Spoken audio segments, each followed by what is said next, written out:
Shavuot, Chazak Ubaruch Rabotai, Besorot Tovot. On est aujourd'hui le 10 dans le mois d'Iyar et le 25e marche pour arriver, si Dieu veut, à Shavuot. Donc on a passé la moitié déjà, pour arriver à 49 en fin de compte. Et je pense que chacun de nous, ils sont un petit peu, ça y est, si on a passé plus que la moitié de l'escalier, ça peut être un peu dur, un peu fatigant, parce qu'on est en train de travailler notre trait de caractère. Alors, c'est combien les journées de Homer? 25, c'est combien de semaines? 4 semaines et combien de jours? C'est 3 semaines, on est dans la 4e semaine et 4 jours. On est en train de travailler ce qui s'appelle en hébreu le Netzach, le 4e trait de caractère.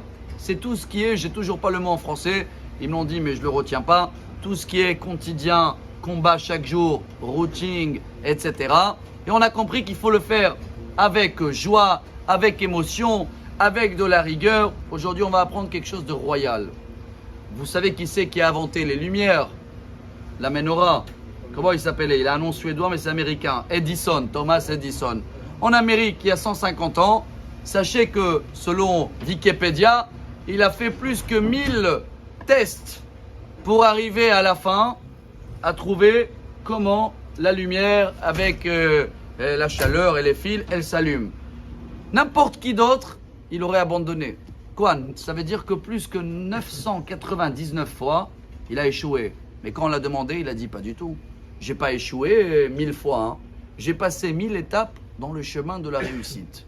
Ce qui veut dire, ce qu'on apprend aujourd'hui, pour réparer tous les défauts qu'on a eus cette année, il y a des choses qu'on les fait. Netzach en hébreu veut dire aussi la victoire. On aime prendre un chemin où on est convaincu que ça marche, mais des fois quand on reçoit un coup, où ça marche pas, où on arrive devant un mur, qu'est-ce qu'on fait? On abandonne. Aujourd'hui, on apprend le Netzach, Sheba Netzach.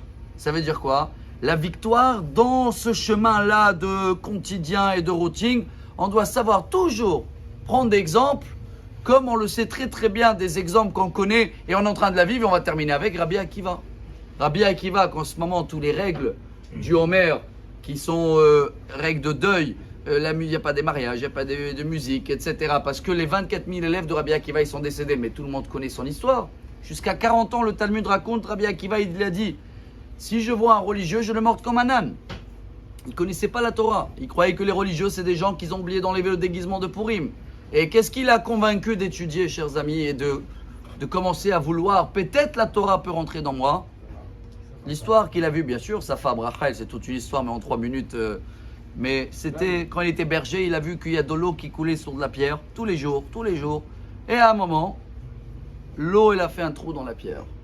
Ce qui s'appelle en hébreu, Maim Shachaku Avanim. Et qu'est-ce qu'il a compris, Rabbi Akiva? Que quand tu fais quelque chose tous les jours, même si tu ne vois pas de résultat, quand tu sais que c'est le bon chemin, fais-le. Ah, le roi Salomon, il dit Sheva Ipol Tzadik Vekam, on risque de tomber, c'est pas grave. Même 7 fois tomber, on va remonter.